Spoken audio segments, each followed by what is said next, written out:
Welcome to Byrna's Hot Take, where we discuss self-defense tactics, tips, and trainings so that if the time comes, you are prepared to defend. Today is part 2 of Luan and I's discussion on Andrew and the Law of Self-Defense's review of some of the Byrna products and Byrna in general, and really our attempt at clearing up a lot of the just kind of wild inaccuracies and out of context reviews of those products. So today we're going to discuss some of the 12 gauge as well as just some really, just inaccurate descriptions and inaccurate reviews of the products. So here we go with part 2.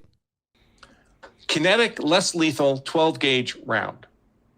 So I guess this is not an OC round. It's just an object, a kinetic object that would strike someone. By the way, you think if it struck someone in the head, it might cause death or serious bodily injury? I mean, I don't know, but I know beanbag rounds that strike people in the head have killed them. And this thing doesn't look softer than a beanbag round. So in this particular clip, he's obviously talking about how our 12 gauge kinetic rounds may cause death or serious bodily injury if struck in the head. And we can tell you that that is absolutely not the case. Once again, he clearly hasn't done his research.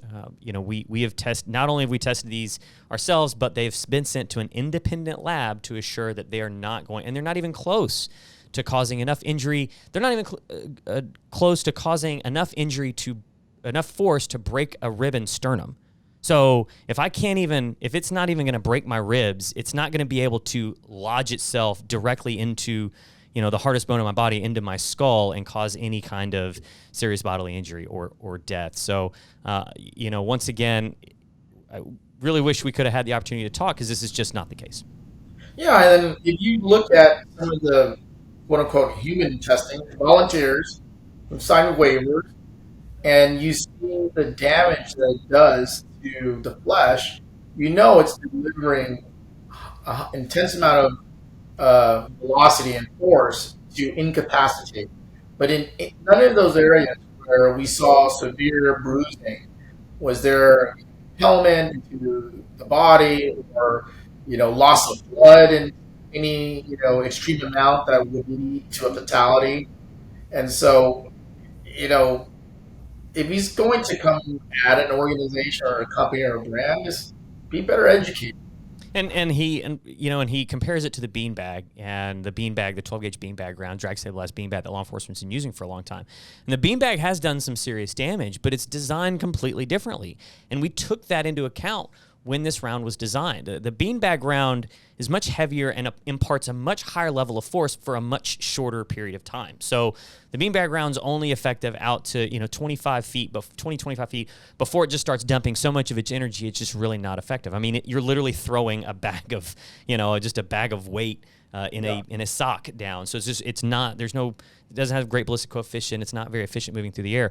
Our round imparts a very uniform amount of force from the muzzle all the way to its effective range because of how efficient it flies through the air. So there's not this big peak in force like you see with the beanbag round. It's kind of this solid linear amount of force. So that speaks to its ability to, whether you're point blank or whether you're 60, 75 feet away, it's going to continue to carry that force. And this has been tested all the way to point blank without being able to penetrate I have skin. a steel metal door here in Las Vegas with at least 50, 100 dents in it that looks like a golf ball from shot from long distance. And anyone that's seen that thing hit knows that it's going to deliver a tremendous amount of force that will, I think, dissuade someone from continuing their attack. But once again, it's able to do that from, that door is 75 feet away from your office or so. But it's, even at point blank, it's not penetrating skin. So it's being able to really efficiently carry that level of force, which is just a testament to the technology that goes into it. Plug in there that it's only these rounds. Or are they going to have to load it? Start with the shotgun empty and load it up with these rounds in the moment of crisis to be absolutely sure that it's only these rounds in the gun. Because otherwise, how would you know? How would you know with 100% certainty if you don't check in the moment that you only have these less lethal rounds in the shotgun? So what he's talking about here is that there's going to be this massive confusion about what kind of rounds I have in my shotgun, and whether they're the Byrna 12 gauge kinetic or whether there's some lethal buckshot, or slug. And he says you need to check in the moment, and nobody's going to check in the moment. Luan, I carried a gun on my hip, for a long, long time, and I worked for a department where if you're working the street, we pulled our guns almost every day, pretty close to every day, for one reason or another. You know how many times I press checked that gun when I pulled it out and pointed at somebody? 0, because I had control of that weapon the whole time. The whole time I'd go home, it'd go in the safe, it'd come out of the safe, it'd go in my belt, and I'd go to work. And I understood that, hey, I loaded this, I had control of it the whole time. My rebuttal to this is, are you just going to load this gun with whatever you're going to load it with and then give it to everybody, throw it in the car? Basically, if you don't have that kind of control over your firearm to say, hey, I remember I loaded kinetic rounds in there the last time, but who knows what happened in between now and then, that's extraordinarily reckless. I'll give this to him, Josh. This is the one point where I kind of agree with him, right? Meaning that if you have a shotgun and you have, and it's a single barrel and you load 5 rounds, and he's saying like you load 3 Byrna 12 gauge and 2 slugs, are you going to remember through the adrenaline and all that? Oh yeah, I would agree on that manner too. Yeah, that's fair. Yes. But back to your point, is I have Celtic KSG. And if those who are out there that know what this Celtic KSG shotgun is, it has dual chambers where you can load in any one chamber. My side, in my case, the left chamber is Byrna 7 rounds with a Byrna 12 gauge, and the right side is what I call Stairway to Heaven. But it requires a manual switch to go from less lethal to lethal, and so I'm not worried about counting the rounds. If I run out of 7 rounds and I'm not counting because I'm just trying to deal with the threat, I know that I'll go empty and I'll click and then I can switch over, and then we go into a different conversation. But the importance of that is I would have proven that I deployed less lethal before having to escalate to lethal, because that aspect of it is going to save me in the court of law if I take the life of an intruder in my home and have to, rationalize why I made those decisions. And so that's what he needs to understand in all of this is, as gun people, we advocate to other gun owners, apply the proper amount of force, because you may think you're protecting your family in that one incident, but if it's proven to be anything but self-defense, you could be sitting in a cell a very long time, and you definitely not protect your family after that. Yeah, and I know we're going to get a lot of not a lot, but we'll get some flack back from, if somebody's in my house, the only thing they're getting is an ounce of lead in the face. So you also have to understand that me and Luan come from very different backgrounds, and we come from very different geographical places. I mean, Luan, you grew up and spent a lot of your time in California. I have grown up and spent the vast majority of my adult life in Texas, where laws are very, very different. And we have these people out here that have that take, and I get it, and that's your opinion, and that's probably based a lot on your geography and where you live, but you have to look outside and realize that that's not everyone's reality, unfortunately. And, they don't have that luxury either by where they live or they've made that decision. I respect the hell out of people that say, I may live in a place where that's okay. I don't know that I would be okay with myself if I had to do that, and so I'm choosing not to. Man, I respect the hell out of you for at least having that conversation with yourself and understanding that hesitation is going to get you or somebody else killed, so you're going to take another great route and a great option. So for all those people that want to sit out there and say I'd never put a less lethal shotgun in my home, just take a second, take a step back, and think outside of of your bubble there, and there are just other places that exist and other thought processes. Well, I would just say, I have, as you know, I've got received my gun training by some former special forces in the mountains of Oregon, and these guys that when they saw the 12 gauge have literally put that as part of their home defense strategy. For a lot of different reasons. And so, just to say, like, if someone steps in your house and you resort as your first response, a lethal response, you're putting a lot of risk. What if that's a friendly? Absolutely. You better have done the training. You better understand target identification. You better understand penetration, all that good stuff to have made that decision.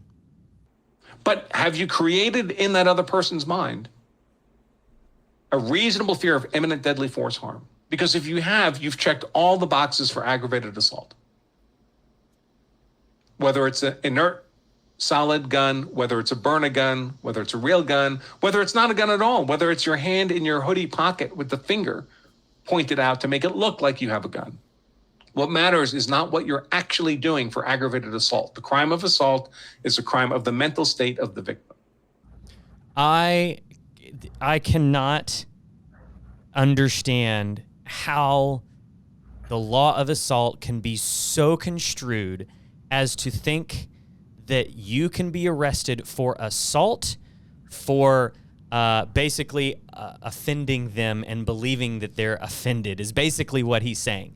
That assault is a crime of the mind because someone thinks they were assaulted. Let me tell you, and mind you, I get it, laws are different in different states, but the biggest element, you've got several elements in order to meet a crime. The biggest element of assault is pain, is that the victim felt some sort of pain. We're not talking about mental anguish. That's what civil lawsuits are for. We're talking about some sort of physical pain. I mean, this can even be some pushing somebody. Yes, is pushing somebody unprovoked an assault? Yeah, it is, because pushing them, they felt some sort of pain in during that action. But making someone think that they are going to be assaulted is not assault. It is not a crime of the mind.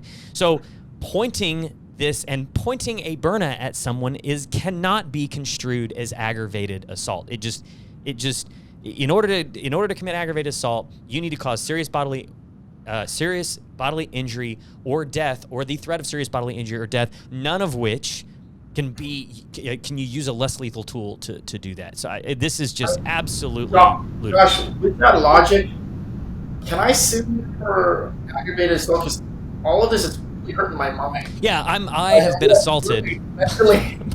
I have been assaulted by this guy, clearly. Unbelievable, but back to our original point. The Byrna should not be used in an aggressive manner. If you do so, you will be breaking the law. And then I would highly advise our customers who are in fact lawfully defending themselves, use your mouth. And what I mean by that is, if someone is threatening you, you should vocally communicate, stand back. I don't want any trouble. I will defend myself. You are threatening me. Please stop what you're doing.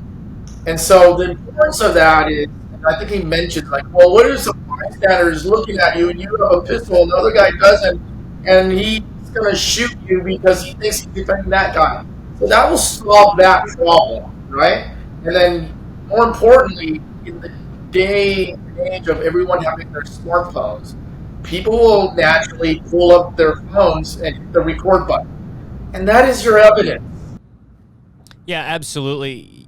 We teach law enforcement on the law enforcement side, and a lot of those lessons can be, directly translated over to the civilian side. On the law enforcement side, if you've ever seen them deploy a less lethal device, you'll hear them vocalize, less lethal, less lethal, less lethal. And the whole point is just what you said, so that everybody around them, including any other cops around them that have guns and have firearms, understand that next bang they hear is coming from a less lethal device. And it communicates that to everyone, not just the other cops, but the public as well. And there's, it's such, like I said, you can directly kind of translate that over to the civilian side, and just what you're saying by, making sure you vocalize what's going on and vocalize your intentions, vocalize what you're wanting them to do so that they comply.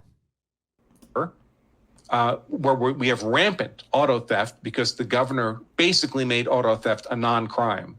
So now we're the auto theft capital in the country, the Denver area. A man saw his car being stolen, ran out with his gun, and says he fired at the car thieves because he believed they were firing at him. He shot and killed one of the car thieves, and now he's been arrested and charged with murder. the car owner. So these are risks. So I think this is a great example to wrap up on as well. You know, in this instance, he talks about a case where somebody utilized deadly force where it was not warranted, and sure enough, you know, he gets prosecuted, you know, because it was an excessive use of force. And I can't help to think about, man, what if he had another option? What if that guy had a lesser force option available in order to stop that crime without, you know, causing serious bodily injury or death? Would he be in jail? And the obvious answer is no. I'm so confused, Josh. Did he just make her claim for us? That's, you know, Did he validate what we were doing here? Yeah, you know, and he pretty much closes his video with this example, and I just want to reach out and say, you know, thanks. That's exactly what we're trying to do here is get people to understand that the chance of them having to utilize deadly force in the course of their life is so minuscule. You literally are better off winning the lottery. More people win the lottery than have to utilize deadly force in the course of their lives. So, and I'm not saying it can't happen to you, and I'm not saying it may happen or it may not. But what we do know is that statistically, you're much more likely to have to utilize some other type of force than deadly force in the course of your life. So why would you not play the statistics and have that option available, and only have the option available for the, you know, the least likely scenario? And I get it. You know, if that comes up, you want to be able to have that option, and that's something that you have to weigh. But you know, once again, it's all about having those options, and this case really kind of proves that. I mean, as a gun owner, I would consider myself a gun collector. I would never. I like to say, like, you know, I have 6 hours, but my Byrna's coming out of my bag first, right? And so you look at what he's preaching is he's advocating for gun use. Whatever happens, pull out your gun. That's the solution. And the reality is 99.9% of the time you need that solution. Yeah. So why would you be advocating that? Is it maybe he's a businessman, but you know, when more people shoot other people, then maybe I get more clients. But I don't know. It's just an assumption. But you know, look, in this day and age where we have social media and these platforms to pontificate, I think we need to do ourselves in society a favor of putting out responsible content. And for us, you know, we're about educating folks about being responsible when it comes to defending yourself. And there are so many different types of situations that require different types of force. We would advocate bringing out the Byrna third from my perspective. Use your mouth. I don't want any trouble. So we're good. If that doesn't work, use your legs, run away. And if you have no other option and you're cornered, pull out your Byrna. And if you have something that can take your life, then pull out your lethal weapon. And so, like, that's my protocol, and I don't recommend that for others, but that's how I would logically progress in my escalation of force strategy. So, you know, be responsible. And if you are a gun owner, from one gun owner to the next, you don't need another pistol in your arsenal. You got to have a balance in what you pull out. And I think the Byrna was, when I found out about the launchers, it was a no-brainer because that was one option I didn't have. And in the less lethal space, it was something that I wasn't comfortable with. That it offered too close a proximity to my potential attacker, pepper spray, whatever. And so this giving me more distance to operate. And one of the best videos I've ever seen, Josh, is the transition video. Right? Transition from less lethal to lethal. And I think, you know, we clocked you at 1 second or whatever. About a second. Yeah, a little over a second. 1.3, 1.4. A mortal like myself, 2 seconds. You know, so but hey, it's just about how much training you want to do. Right? It's just about how much training you want to do. Yeah. No, I think that once again, it's all about having options, and I think this is a great, and you really hit the nail on the head when you talk about education. One of the things that we've really, you and I both have really set our sights on and had a goal is to educate Byrna Nation as much as we can, not just about our products, but about how you use force and how you can have force options and how there's so many more different ways to keep yourself safe. And so I would charge Byrna Nation with making sure that to hold us to that. If you see videos like this, or if you have questions on, hey man, this guy who seems to be a respectable figure, or he does a lot of this stuff, or he does a lot of education out there, is saying this, and I question this, let us know. And let us, kind of put that in context for you. We're probably going to agree with a lot of it. Say, yeah, that might be some great stuff. But otherwise, we can definitely point you in the direction to say, hey, this might be a better option for you. So I charge you, Byrna Nation, if you see some stuff like that, you have questions, reach out to us. Let us know. We can definitely do a video like this and make sure that everybody's educated. Right. Well, I have a message for Andrew, my brother. I appreciate that you're advocating, knowledge about firearm usage, but before you form such strong opinions, I invite you to come out and test drive the platform. Like so many different folks, they're blown away by what this product can offer every citizen, give them an opportunity to defend themselves. And I'm pretty confident that you will walk away more knowledgeable, and I'm pretty confident that you change position about where Byrna plays in the whole paradigm of self-defense, and we'll take it from there. And if you don't want to come out, if you want to continue this conversation, let's do it live. Let's do it as town hall. Let's have people join in this conversation, and we welcome all types of perspectives. If you're adamantly against us, or what we're trying to introduce into society to save lives, we're all about it. Let's talk it out. But this discussion is a two-way street, so don't shut us out. Call me. We'll chat. Very well said, Luan. Byrna Nation, thanks for joining us yet again. Make sure that you are following us on both YouTube and then, of course, Instagram and Facebook as well, and subscribing to our content so that you'll be the first to be notified when it comes out. And make sure you're downloading our podcast, Byrna's Hot Take, at all major podcast platforms so that if the time comes, you are prepared to defend.